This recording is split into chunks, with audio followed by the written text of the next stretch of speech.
عرض کریں گے۔ یہ کہتے ہیں کہ رمضان آنے والا ہے، ہمیں سمجھ کر قرآن پاک پڑھنا چاہیے یا کثرت سے قرآن پاک پڑھنا چاہیے؟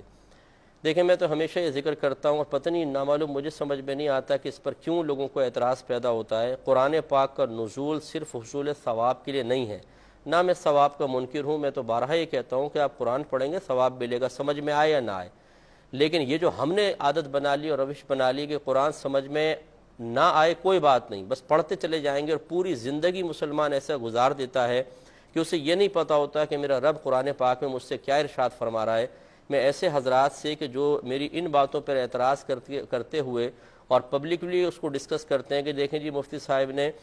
قرآن پاک پڑھنے سے منع کر رہے ہیں، حالانکہ چاہے سمجھ میں آئے نہ آئے ثواب تو ملے گا، تو بھئی میں نے کب انکار کیا ہے؟ لیکن میں آپ سے دائرہ ادب میں رہ کے پوچھتا ہوں کہ نزول قرآن کا یہ مقصد تھا کہ صرف عربی عبارت پڑھی جائے چاہے سمجھ میں آئے نہ آئے؟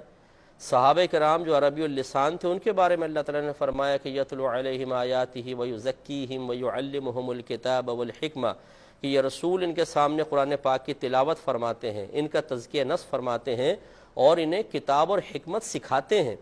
اس کا مطلب یہ ہے کہ صرف قرآن پاک سیکھنا ہوگا، قرآن پاک کو سمجھنا ہوگا، قرآن پاک سمجھ میں آئے گا تو اس پر انشاءاللہ عمل پیرا ہوگا، اس کے مضامین دل پر اثرات مرتب کریں گے، انسان کے عمل میں تبدیلی پیدا ہوگی۔ اور جو ساری زندگی بس ایسے قرآن پڑھتا رہے ثواب کی نیت سے، ثواب تو اس کو پھر بھی ملے گا، لیکن اس سے میدان معاشر میں ضرور پوچھا جائے گا کہ اللہ تعالیٰ نے تمہیں صرف ثواب کے لیے قرآن پاک نازل نہیں کیا گیا، یہ تو عمل پیرا ہونے والی کتاب تھی، تو تم نے کتنا سمجھا قرآن پاک کو؟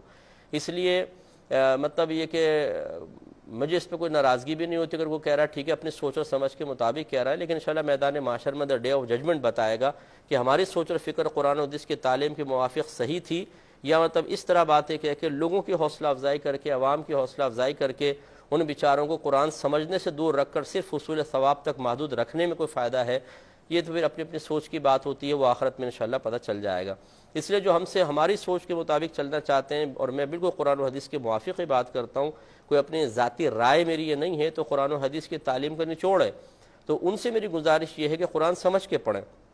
چاہے پورے رمضان ایک سپارہ پڑھیں، لیکن اچھی طرح سمجھ کے پڑھیں، ترجمے کے ساتھ، تفسیر کے ساتھ، یہ آپ کے لیے بہت بیسٹ ہوگا۔ ان سے کہیں زیادہ بہتر جو ساری زندگی قرآن پڑھتے رہیں لیکن سمجھ میں کچھ نہ آئے، ثواب انہیں ملے گا لیکن اس سے جو کم حق ہو قرآن پاک کا فائدہ تھا وہ کبھی حاصل نہیں ہوگا۔ جتنے ہماری یہ تقریریں ہم سن کے اپنے قلوب پر اثر محسوس کر کے عمل میں تبدیلیاں لانے کی کوشش کرتے ہیں، میں واللہ کہتا ہوں آپ قرآن پاک کو ترجمہ تفسیر سے پڑھیں، جو آپ کے قلب پر اثر قرآن کا ہوگا یہ کسی کی تقریر کا نہیں ہو سکتا، اس لیے کہ تقریر ایک عام آدمی کا کلام ہے اور قرآن پاک اللہ تبارک و تعالیٰ کا کلام ہے، اسے جب ہم پڑھتے ہیں تو دل پر بہت زیادہ اثر ہوتا ہے، اور ہر آیت اپنا ایک تقاضا رکھتی ہے، وہ تقاضا کرتی ہے، وہ اسی کو تقاضا محسوس ہوگا، اور تقاضے کے مطابق وہی شخص عمل پیرا ہو سکتا ہے جس نے قرآن پاک کو ترجمہ اور تفسیر کے ساتھ پڑھا ہے۔ اللہ تعالیٰ عمل کی توفیق عطا فرمائے۔